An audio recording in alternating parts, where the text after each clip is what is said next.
ова е нешто катастрофа. Велите трагедија.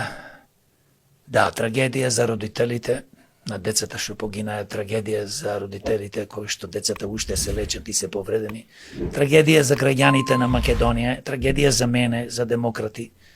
Кога слушнав што се случи 3 дена, 4 дена, како и цела наша нација, граѓаните во Македонија, бевме во огромна длабока жалост.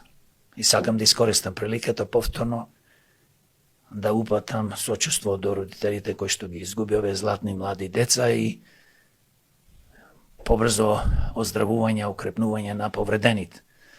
Рековте трагедија, јас велам, ова не е трагедија, ова е последица на трулиот криминален, корумпиран политички систем и ова е злосторство.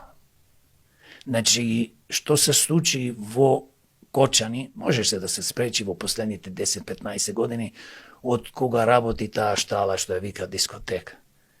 Исто можеше да се спречи што се случи, се разбира, во Тетово со болницата каде што живи луѓе изгореа пред 3 години, 14. Значи, ние имаме нешто што овој наш криминален, поточно кажем, корумпиран систем, креиран од политичките структури кои што владеа на централно ниво и на локално ниво,